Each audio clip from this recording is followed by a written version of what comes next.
آپ ہیں حضرت محمد سرور ہر دو سرا، آپ ہیں حضرت محمد سرور ہر دو سرا، آپ ہیں عرب و عجم جن و بشر کے پیشوا، آپ پر لاکھوں درود اور آپ پر لاکھوں سلام۔ بسم اللہ الرحمن الرحیم۔ قصیدہ بانِ سعاد کے شعر نمبر 43 اور 44 میں خوش آمدید۔ آپ شعر دیکھ لیں، اس کا ترجمہ کرتے ہیں، پھر آخر میں اس کی تشریح کرتے ہیں۔ لقد اقوم مقاما لو یقوم به ارا واسمع ما لو يسمع الفیل لظل يرعد الا ان يكون له من الرسول باذن اللہ تنویل۔ یہ میں نے اس مبارک اشعار آپ کے سامنے پڑھ دیے ہیں، اب اس کا ہم ترجمہ کر لیتے ہیں، پھر آخر میں انشاءاللہ اس کی تشریح کرتے ہیں۔ میں ایسی جگہ پر کھڑا ہوں، اگر اس جگہ پر کھڑا ہوتا اور جو میں دیکھ رہا ہوں اور سن رہا ہوں اگر ہاتھی بھی اس کو سن لیتا تو وہ کانپنے لگ جاتا، مگر یہ کہ اس کو رسول کی جانب سے اللہ کے حکم سے عطا اور بخشش مل جاتی۔ اشعار میں نے پڑھ بھی دیے ہیں آپ کے سامنے اور اس کا ترجمہ بھی کر دیا۔ اب ایک ایک لفظ کے بارے میں تھوڑا سا سمجھ لیں، پھر آخر میں اس کی تشریح کرتے ہیں۔ دیکھیں یہ جو لام ہے نا، اس سے پہلے قسم چھپی ہوئی ہے، یعنی اللہ کی قسم، اور یہ بات کو نا پکا کرنے کے لیے آتے ہیں۔ پکی بات ہے، اقوم میں کھڑا ہوا ہوں، مقامن ایسی جگہ میں، لو اگر، یقوم کھڑا ہوتا، بھی اس جگہ میں، ارا میں دیکھ رہا ہوں، اسمع میں سن رہا ہوں، ما جو چیزیں، لو اگر، یسمع سن لے، الفیل ہاتھی، لزلہ تو وہ ہو جائے، یرادو کانپنے لگ جائے، الا مگر، ان یکونا کہ ہو، لہو اس ہاتھی کے لیے، من الرسول رسول سے، اذن اجازت، اللہ کی اجازت سے، تنویل عطا بخشش۔ ایک ایک لفظ کے بارے میں نے آپ کو ترجمہ بتا دیا ہے، اب چلتے ہیں اس کی تشریح کی طرف۔ دیکھیں جیسا کہ آپ کو معلوم ہے کہ صحابی رسول حضرت کعب بن زہیر رضی اللہ عنہ، ان کا مبارک تذکرہ چل رہا ہے، کیسے وہ دربار رسالت کے اندر تشریف لائے تھے اور آ کر آپ صلی اللہ علیہ وسلم سے امان طلب کی تھی اور معافی مانگی تھی۔ تو اسی کا تذکرہ حضرت فرما رہے ہیں کہ میں ایسی جگہ پر کھڑا ہوں، یعنی میں دربار رسالت ایسی پرشکوہ اور باروب اور ایک بڑے دربار کے حضور میں کھڑا ہوں، اور جو چیزیں میں دیکھ رہا ہوں اور سن رہا ہوں، اگر میری جگہ پر ہاتھی بھی کھڑا ہوتا اور ہاتھی بھی یہ ساری چیزیں دیکھ رہا ہوتا، سن رہا ہوتا،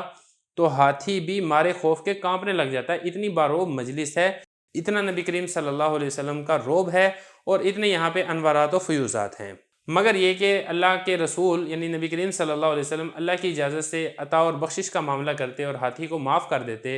اور رحم و کرم کا معاملہ کرتے، تو تب تو چلو اس کی کپ کپاہٹ ختم ہو جاتی، وگرنہ ہاتھی جیسا عظیم الجثہ اور بڑی جسامت والا جانور بھی اس مجلس میں آ کے ایسے کانپنے لگ جاتا ہے۔ میں تو ایک غریب آدمی ہوں، میرا تو پھر کوئی شمار و کتار ہی نہیں ہے۔ تو خلاصہ یہ ہے کہ ان دو اشعار کے اندر یہ جو حضرت کعب بن زہیر رضی اللہ عنہ جو شاعر ہیں، یہ نبی کریم صلی اللہ علیہ وسلم کے دربار کی عظمت اور شان کو بیان فرما رہے ہیں، اسی طریقے سے آپ صلی اللہ علیہ وسلم کے روب اور دبدبے کو ذکر فرما رہے ہیں، اور اس کے ساتھ ساتھ اس کے اندر آپ صلی اللہ علیہ وسلم سے عطا اور بخشش اور رحم کے معاملے کی بھی درخواست ایک اعتبار سے کی جا رہی ہے کہ اللہ کے رسول تو چونکہ جود و سخا والے ہیں، عطا اور بخشش والے ہیں، اس لیے امید ہے کہ وہ مجھے بھی معاف کر دیں گے۔ 45واں شعر دیکھ لیں۔ حتی وضعت یمینی لا انازعہ فی کف ذی نقیمات قیلہ القیل۔ اس کا ترجمہ دیکھ لیں۔ یہاں تک کہ میں نے اپنا دایاں ہاتھ رکھ دیا کہ میں جھگڑا نہیں کرنے والا تھا ان سے، ایسی ہتھیلی پر جو کہ انتقام لینے والے ہیں، جن کا قول ہی سچا قول ہے۔ یہ تو کہ اس کا ترجمہ، ایک ایک لفظ کا ترجمہ دیکھ لیں، پھر اس کی تشریح کرتے ہیں۔ حتیٰ یہاں تک کہ، وضعت میں نے رکھ دیا، یمین کہتے ہیں دائیں ہاتھ کو، یمینی میرا دایاں ہاتھ، لا انازع، انازع کا مطلب ہوتا ہے بحث کرنا، جھگڑا کرنا، مخالفت کرنا، یہ اس کے معنی آتے ہیں کہ میں آپ صلی اللہ علیہ وسلم سے بحث و مباحثہ نہیں کرنے والا تھا۔ فی کفن ہتھیلی، کف کہتے ہیں ہتھیلی کو، یعنی میں نے اپنا دایاں ہاتھ ہتھیلی میں رکھ دیا، ایسی ہتھیلی ہے جو ذی نقیماتن، ذی کا مطلب ہوتا ہے والا، نقیماتن انتقام لینے والے، یعنی جو کفار سے انتقام لینے والے ہیں۔ کیل کہتے ہیں قول کو، قول مطلب یہ کہ بات،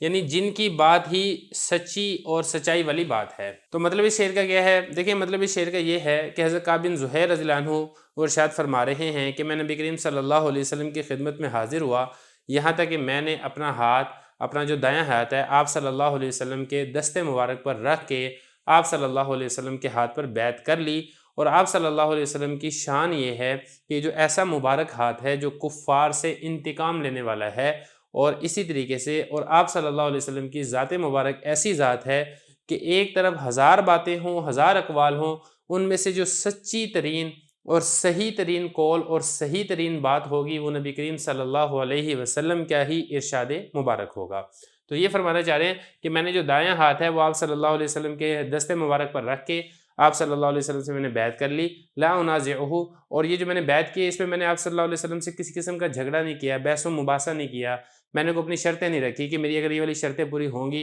تو پھر میں آپ کے ہاتھ پر بیعت کروں گا، اگر میری یہ شرطیں پوری نہیں ہوں گی تو میں آپ کے ہاتھ پر بیعت نہیں کروں گا، ایسی بات نہیں ہے۔